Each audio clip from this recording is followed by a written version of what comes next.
So ayun, magandang hapon sa inyong lahat mga ka-hunters. So panibagong araw, panibagong experiment po tayo. Inulit natin yung mga pellets ni Sir Oscar. So thank you ulit po Sir Oscar sa pagpadala nitong mga pellets na to. At hanggang ngayon, meron pa rin akong pellets na tira kahit natapos ko na yung part 3. So ngayon mga ka-hunters is binago natin yung power natin at yung setup ng ating unit. Kung hindi nyo nakita mga ka-hunters, yung last upload ko na video is pinakita ko doon kung ano mga binago natin. So ilalabas ko pa rin dito mga ka-hunters. Pinalitan natin yung pellet pusher natin yan.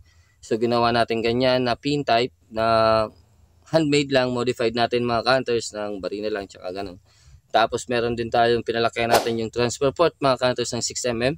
Tapos palitan din natin yung valve natin, yung sa firing pin natin na acetyle mga ka-hunters ng ganyang design.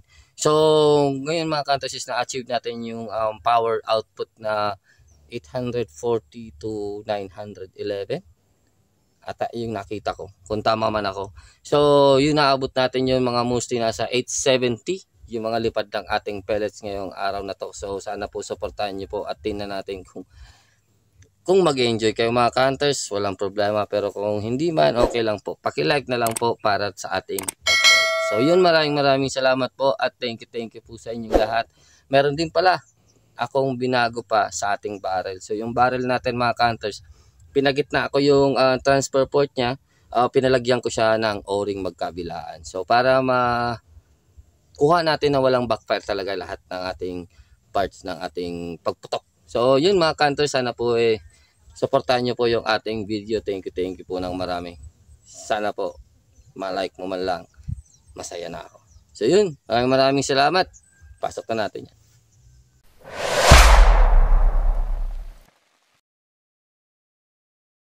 So magde-dry fire lang muna ako. Siguro. Hindi, puputok lang tayo ng pellet isa.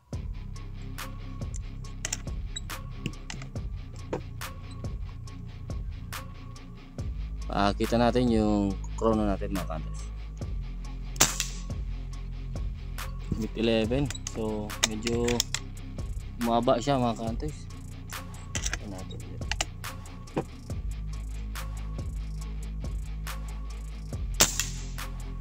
So 846. So wala na tayong pellet. Yung ano kasi na stock yung nagkarga pa lang tayo, so kailangan natin talaga pumutok ng isa. So 846 yung pangalawa, so hopefully rounding to sa 846 pa din. So 849. So yun mga ka-hunters, so close tayo sa 850. Mga ka-hunters, first 5 shots natin is Astro 18. 1 to 2 grains. 1 to 18.1 and 18.2 grains. So skirt repair first shot dito sa atin.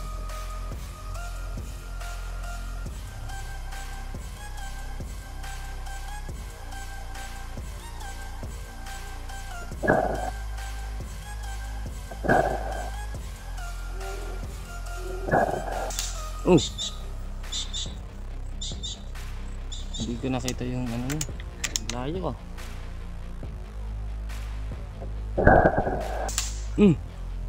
856 naman. Ba't lumipat? Lumipat yung groupings. Ulitin natin na. Ulitin natin yung Astro 18. 18.1 to 18.2 grains. Hindi ko naintindihan yun. Lumipat, nag-shift mga ka-hunters yung pellet natin yan, no? Nag-group siya dito sa baba, tapos nag-group naman siya sa taas. So pero yung takbo niya is 856, 857. Subukan natin dito mga ka-hunters.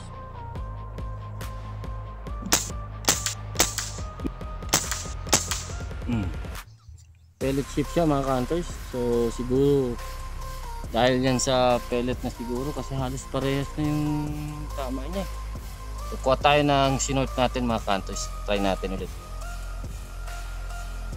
So itong susubukan natin yan mga ka-hunters, yung sinort natin ito na Astro 18 na 18.20 to 18.25 grains.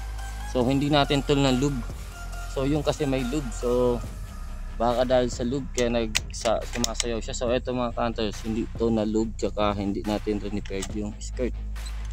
So Try natin ito mga counters.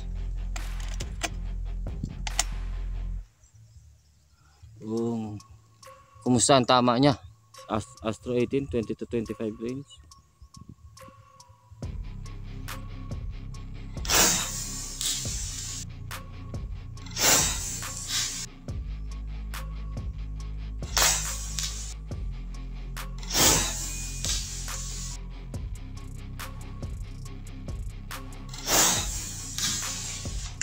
So ayun mga counters, yun yung putok ng ating 20 to 25 range na Astro. So etong na-lube mga counters, ayaw sa atin lumipad na maganda, nagpe-pellet shift siya. So yung standard na walang lube, maganda yung tama natin. So ito yung mga na-sort natin yung nakaraan mga counters. Kung nakita nyo yung video, so sige mga counters, dapat tayo sa ibang pellets mga counters.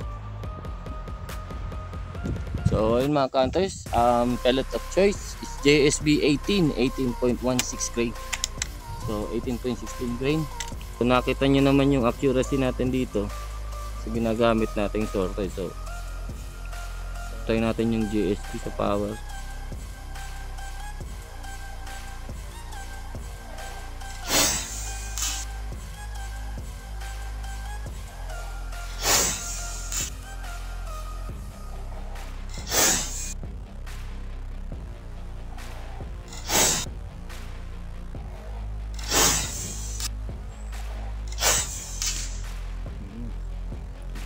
May wind na. So yun lang.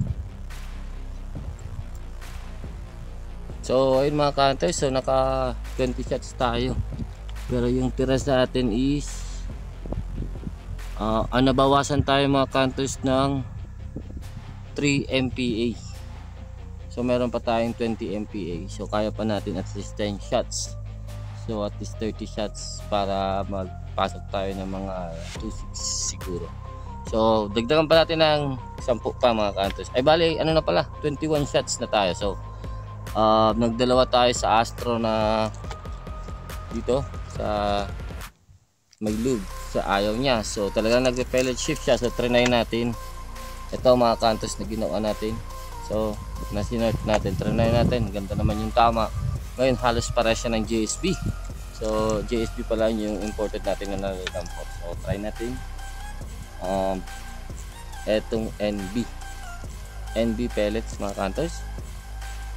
Dira pa tayo ng bali 10 pa. So yun, MB pellets.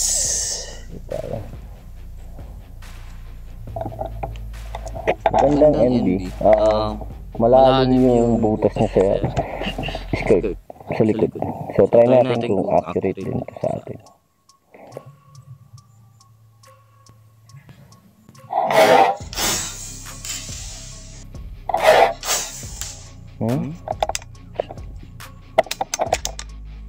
Shot error siguro. Natin ulit.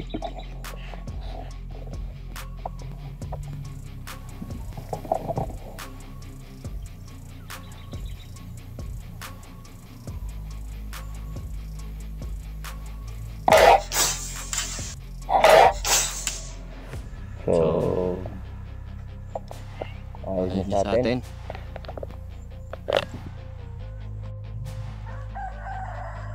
Next pellet natin is HNN 18 unsorted pellets. 5 shots. So pinipili pa rin natin yung mga magagandang skirt kasi may iba tayong nakikitang lipog na.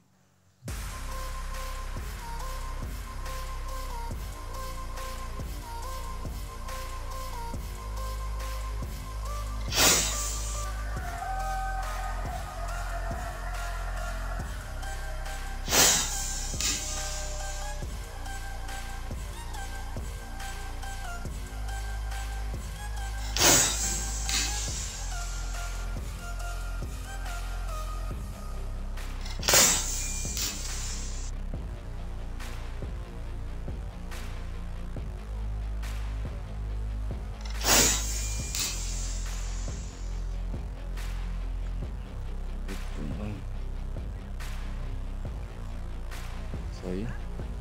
Pellet of choice natin ngayon mga counters is Edgun 17.9 to 18.1 grains.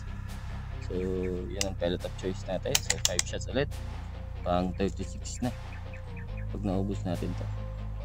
So malalaman natin mga counters kung ilan ang nabawas sa ating power o PSI.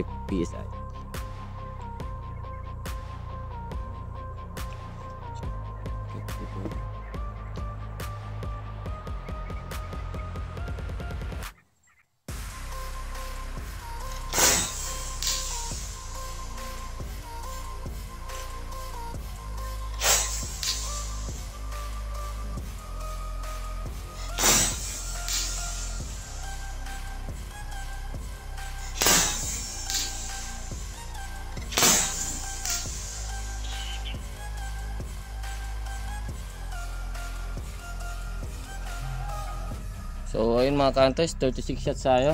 So meron tayong yung 23 MPa natin is ngayon is 19 MPa na. So try natin tingnan sa pump.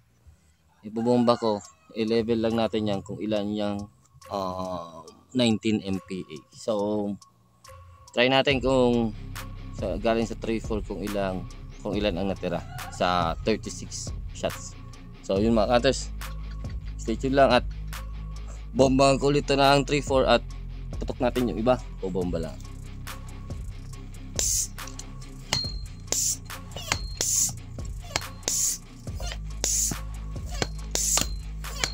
So ayan mga counters, so 2-5. So galing tayo dito malapit yun sa may ano yan, sa may mahabang. So galing tayo dyan 36 shots, 2-5 yung tira. So not bad mga counters sa 800 fps plus. So ang gamit natin pag pumuputok tayo mga counters is nasa 770, 780 ngayon. So siguro yan na 36 shots mga counters, mga 50 shots na yan dun or 40 plus. So goods na din yung ating nasa ano talaga siya, 2-5 mga counters. So yun mga counters. So ayun, next pellet natin is PLW 18 unsorted. Try natin. Sana makuha pa yan na FPS natin mga counters at silaw na tayo sa araw. So kung wala ng FPS, scope cam lang tayo na. First shot.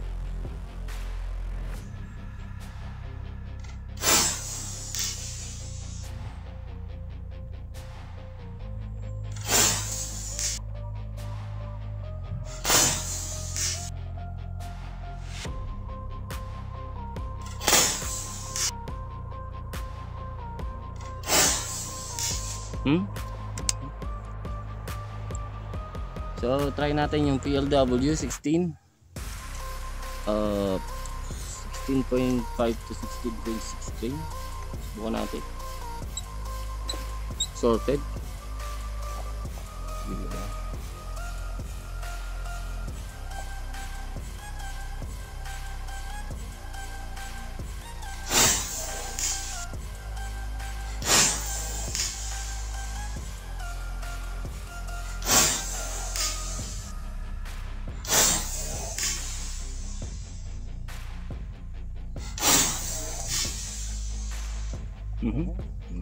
Pat na isa 884. Okay, next pellet of choice is PLW 18 sorted. So 18.3 to 18.4 grains. Try natin.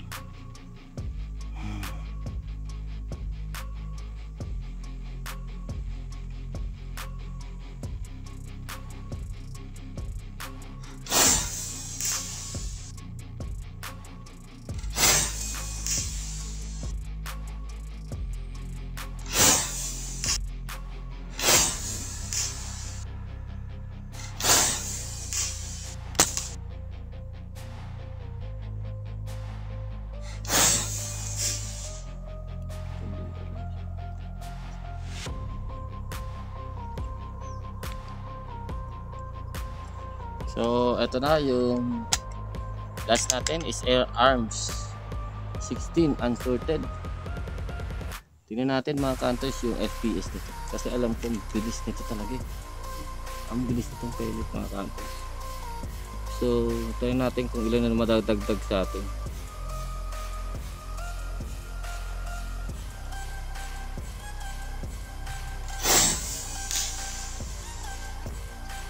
(911) mga ka-hunters.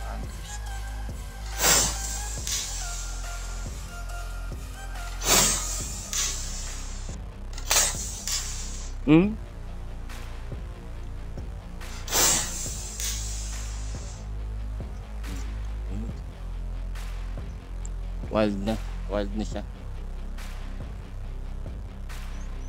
So ayun, yung last natin is Astro 18, 0.5 and 0.6. So lube and skirt, repaired skirt. So try natin. Yung skirt nito hindi ko ano. So resize siya sa 5.5.